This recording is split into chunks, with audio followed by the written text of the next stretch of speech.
ಸಮಸ್ತ ಪ್ರೀತಿಯ ಕನ್ನಡ ಜನತೆಗೆ ಬ್ಯಾಚುಲರ್ ರೆಸಿಪಿ ಚಾನಲ್ಗೆ ಸ್ವಾಗತ ಸುಸ್ವಾಗತ. ಇವತ್ತಿನ ಒಂದು ರೆಸಿಪಿ ಯಾವುದಪ್ಪ ಅನ್ನೋದಾದರೆ ಹಾಗಲಕಾಯಿ ಫ್ರೈ ಮಾಡುವ. ತುಂಬ ಜನ ಹಾಗಲಕಾಯಿ ಅಂದರೆ ಇಷ್ಟಪಡಲ್ಲ. ಏನಕ್ಕಪ್ಪ ಅನ್ನೋದಾದರೆ ಕಹಿ ಇರುತ್ತೆ, ಯಾವ ಥರ ತಿನ್ನೋದು ಅನ್ನೋ ಒಂದು ಸಂಕೋಚ ಭಾವನೆ ಇರುತ್ತೆ. ನಾನಿವತ್ತು ಹಾಗಲಕಾಯಿ ಫ್ರೈ ಏನು ತೋರಿಸ್ತಿದ್ದೀನಿ ಗೊತ್ತಾ? ನಿಮ್ಗೆ ಅಷ್ಟೊಂದು ಕಹಿ ಬರಲ್ಲ, ತುಂಬಾ ಅದ್ಭುತವಾಗಿರುತ್ತೆ. ನೀವು ಕೂಡ ಮಾಡಿಬಿಟ್ಟು ನೋಡಿ ಒಂದು ಸರ್ತಿ ನಿಮ್ಮ ಮನೆಯಲ್ಲಿ ಈ ಥರದ ಹಾಗಲಕಾಯಿ ಫ್ರೈ ಮಾಡಿಕೊಡಿ, ಎಲ್ಲರೂ ಇಷ್ಟಪಟ್ಟು ತಿಂತಾರೆ. ಈ ಒಂದು ಹಾಗಲಕಾಯಿ ಫ್ರೈನ ಮಾಡೋದಕ್ಕೆ ಏನೇನೆಲ್ಲ ಇಂಗ್ರೀಡಿಯೆಂಟ್ಸ್ ಬೇಕು ಅಂತ ನೋಡ್ಕೊಂಬರುವ ಬನ್ನಿ. ನಾನು 1/4 kg ಹಾಗಲಕಾಯಿನ ತೊಗೊಂಡಿದ್ದೀನಿ. 2 ಟೇಬಲ್ ಸ್ಪೂನಷ್ಟು ಹುರ್ಗಡ್ಲೆನ ಪೌಡ್ರ್ ಮಾಡಿ ಇಟ್ಕೊಂಡಿದ್ದೀನಿ. 2 ಟೇಬಲ್ ಸ್ಪೂನಷ್ಟು ಕಾಶ್ಮೀರಿ ರೆಡ್ ಚಿಲ್ಲಿ ಪೌಡರ್ನ ತೊಗೊಂಡಿದ್ದೀನಿ. ಖಾರನ ನಿಮ್ಮ ಖಾರಕ್ಕೆ ಅನುಗುಣವಾಗಿ ಹಾಕ್ಕೊಳ್ಳಿ. ಹಾಗೆ ರುಚಿಗೆ ತಕ್ಕಷ್ಟು ಉಪ್ಪು, ಕಾಯಿ ತುರಿನ ತೊಗೊಂಡಿದ್ದೀನಿ, ಅಂದರೆ ತೆಂಗಿನಕಾಯಿ ತುರಿನ ತೊಗೊಂಡಿದ್ದೀನಿ. ತೆಂಗಿನಕಾಯಿ ತುರಿ ಬಂದು ಒಂದು ಚಿಕ್ಕ ಕಪ್ನಷ್ಟು ತೊಗೊಂಡಿದ್ದೀನಿ. ಈ ಎಲ್ಲ ಇಂಗ್ರೀಡಿಯೆಂಟ್ಸ್ ಜೊತೆಗೆ ನಮಗೆ ಒಗ್ಗರಣೆಗೆ ಸಾಸಿವೆ ಜೀರಿಗೆ ಬೇಕಾಗಿರುತ್ತೆ. ಅದರ ಜೊತೆಗೆ 3 ಟೇಬಲ್ ಸ್ಪೂನಷ್ಟು ಎಣ್ಣೆನ ಕೂಡ ತೊಗೊಂಡಿದ್ದೀನಿ. ಈ ಒಂದು ಇಂಗ್ರೀಡಿಯೆಂಟ್ಸ್ ಜೊತೆಗೆ ಹಾಗಲಕಾಯಿ ಫ್ರೈನ ಯಾವ ಥರ ಮಾಡೋದು ಅಂತ ನೋಡ್ಕೊಂಬರುವ ಬನ್ನಿ. 2 ಟೇಬಲ್ ಸ್ಪೂನಷ್ಟು ಎಣ್ಣೆನ ಹಾಕ್ಕೊತಾ ಇದ್ದೀನಿ. ಇವಾಗ ಎಣ್ಣೆ ಬಿಸಿಯಾಗಿದೆ, ಸಾಸಿವೆ ಹಾಕ್ತಾ ಇದ್ದೀನಿ.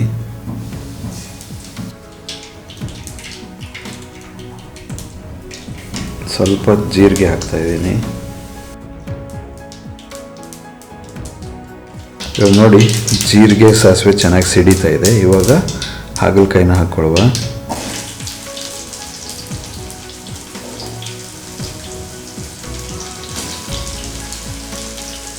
ನೋಡಿ, ಇವಾಗ ಎಲ್ಲ ಹಾಗಲಕಾಯಿ ಹಾಕ್ಕೊಂಡಿದ್ದೀನಿ. ಒಂದು ಸರ್ತಿ ನೀಟಾಗಿ ಮಿಕ್ಸ್ ಮಾಡಬೇಕಾಗಿರುತ್ತೆ. ಕೆಳಗಡೆಯಿಂದ ಕೈ ಆಡಿಸ್ಬಿಟ್ಟು ಚೆನ್ನಾಗಿ ಮಿಕ್ಸ್ ಮಾಡ್ಕೋಬೇಕಾಗಿರುತ್ತೆ. ಈ ಥರ ಅಡಿಯಿಂದ ತೆಗೆದುಬಿಟ್ಟು ಚೆನ್ನಾಗಿ ಮಿಕ್ಸ್ ಮಾಡ್ಕೊಳ್ಳಿ. ಆವಾಗ ಎಲ್ಲನೂ ಈಕ್ವಲ್ ಆಗಿ ಬೇಯುತ್ತೆ ಅಂದ್ಕೊಳ್ಳಿ. ನೋಡಿ, ಇವಾಗ ಈ ಥರ ಒಂದು ಕನ್ಸಿಸ್ಟೆನ್ಸಿಗೆ ಬಂದಿದೆ. ಇನ್ನೂ ಹಾಗಲಕಾಯಿ ಚೆನ್ನಾಗಿ ಬೇಯಬೇಕಾಗಿರುತ್ತೆ. ಇವಾಗ ನೀಟಾಗಿ ಒಂದು ಸ್ವಲ್ಪ ಕಲಿಸ್ಬಿಟ್ಟು ಅದಕ್ಕೆ ಸ್ವಲ್ಪ ಉಪ್ಪನ್ನು ಹಾಕ್ಕೊಳ್ಳಿ. ಆವಾಗ ಹಾಗಲಕಾಯಿ ಬೇಗ ಬೇಯುತ್ತೆ ಅಂದ್ಕೊಳ್ಳಿ.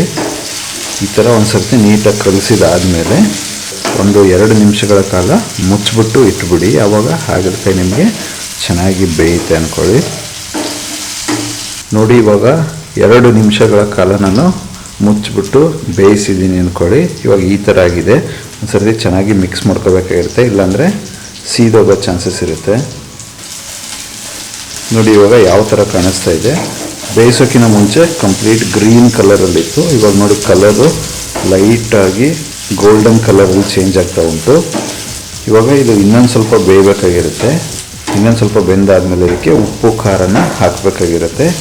ಕೊನೆಯದಾಗಿ ನಾವು ಏನು ಕೊಬ್ಬರಿ ಪೌಡರ್ನ ತೊಗೊಂಡಿದ್ದೀವಿ ಅದು ಮತ್ತು ಹುರುಗಡ್ಲೆ ಪೌಡ್ರನ್ನ ಹಾಕ್ಬಿಟ್ಟು ಮಿಕ್ಸ್ ಮಾಡಬೇಕಾಗಿರುತ್ತೆ. ಇವಾಗ ಇನ್ನೊಂದು ಸ್ವಲ್ಪ ಬೇಯೋದಕ್ಕೆ ಬಿಡುವ ಬನ್ನಿ. ಇದನ್ನ ನೋಡಿ, ಇವಾಗ ಗೋಲ್ಡನ್ ಬ್ರೌನಿಷ್ ಕಲರಲ್ಲಿ ಆಗಿದೆ ಅಂದ್ಕೊಳ್ಳಿ.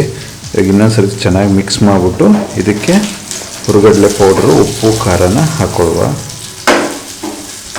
ಫಸ್ಟು ಡೈರೆಕ್ಟಾಗಿ ಹುರುಗಡ್ಲೆ ಪೌಡ್ರನ್ನ ಹಾಕೋಕ್ಕೆ ಹೋಗಬೇಡಿ, ಸೀದೋಗ್ಬಿಡುತ್ತೆ. ಅದಕ್ಕೆ ಫಸ್ಟ್ ನಾವು ರುಚಿಗೆ ತಕ್ಕಷ್ಟು ಉಪ್ಪು ಮತ್ತು ಖಾರನ ಹಾಕ್ಕೊಂಬಿಟ್ಟು ಸ್ವಲ್ಪ ಬೇಯಿಸಿ ಅದಾದ ನಂತರ ಹುರುಗಡ್ಲೆ ಪೌಡ್ರನ್ನ ಹಾಕಬೇಕಾಗಿರುತ್ತೆ. ನಾನು ಇವಾಗ ಖಾರದ ಪುಡಿನ ಹಾಕ್ಕೊತಾ ಇದ್ದೀನಿ. ಇವಾಗ ಉಪ್ಪನ್ನ ಕೂಡ ಹಾಕ್ಕೊತಾ ಇದ್ದೀನಿ ರುಚಿಗೆ ತಕ್ಕಷ್ಟು. ಇವಾಗ ಉಪ್ಪು ಖಾರದ ಪುಡಿ ಹಾಕಿದ ತಕ್ಷಣ ಚೆನ್ನಾಗಿ ಮಿಕ್ಸ್ ಮಾಡ್ಕೋಬೇಕಾಗಿರುತ್ತೆ.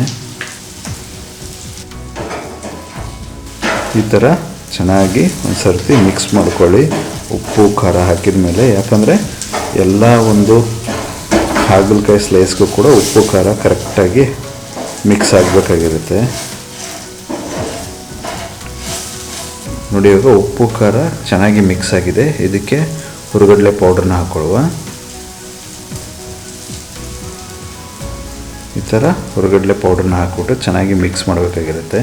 ಹುರುಗಡ್ಲೆ ಪೌಡ್ರ್ ಹಾಕಿದಾಗ ಗ್ಯಾಸ್ನ ಫುಲ್ ಲೋ ಫ್ಲೇಮಲ್ಲಿ ಇಟ್ಕೊಳ್ಳಿ, ಇಲ್ಲಾಂದರೆ ಬೇಗ ಸೀದೋಗ್ಬಿಡುತ್ತೆ. ಈ ಥರ ಒಂದು ಸರ್ತಿ ಚೆನ್ನಾಗಿ ಮಿಕ್ಸ್ ಮಾಡ್ಕೊಳ್ಳಿ.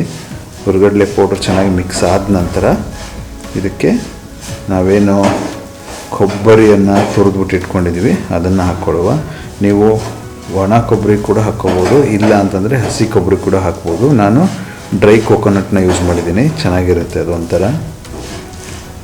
ನೋಡಿ ಈ ಥರ ಕಾಣಿಸುತ್ತೆ ನಿಮಗೆ ಮಿಕ್ಸ್ ಆದಮೇಲೆ. ಈ ಒಂದು ಟೈಮಲ್ಲಿ ನಾವೇನು ಡ್ರೈ ಕೋಕೋನಟ್ ತುರಿದ್ಬಿಟ್ಟು ಇಟ್ಕೊಂಡಿದ್ದೀವಿ ಗೊತ್ತಾ, ಅದನ್ನು ಹಾಕ್ಕೊಳ್ಳುವ. ಈ ಥರ ಡ್ರೈ ಕೋಕೋನಟ್ ಏನು ಇಟ್ಕೊಂಡಿರೋದನ್ನ ಹಾಕ್ಬಿಟ್ಟು ಅದನ್ನು ಕೂಡ ಒಂದು ಸರ್ತಿ ಚೆನ್ನಾಗಿ ಮಿಕ್ಸ್ ಮಾಡಬೇಕಾಗಿರುತ್ತೆ.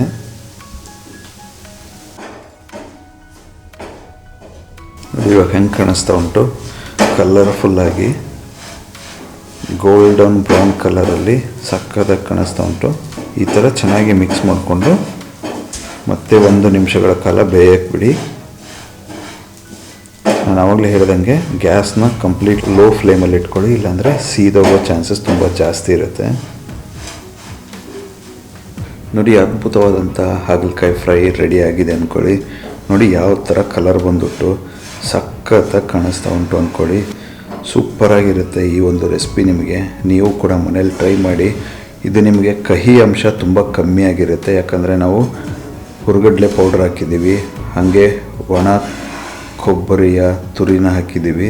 ಸೊ ಅದೆಲ್ಲ ನಿಮಗೆ ಸ್ವಲ್ಪ ಕಹಿನ ಕಮ್ಮಿ ಮಾಡಿಸಿರುತ್ತೆ. ಈ ಥರ ಒಂದು ರೆಸಿಪಿ ಮಾಡಿಬಿಟ್ಟು ನಿಮ್ಮ ಮನೇಲಿ ಟ್ರೈ ಮಾಡಿ, ಹೆಂಗೆ ಬಂತು ಅಂತ ಕಮೆಂಟಲ್ಲಿ ತಪ್ಪದೇ ತಿಳಿಸಿ.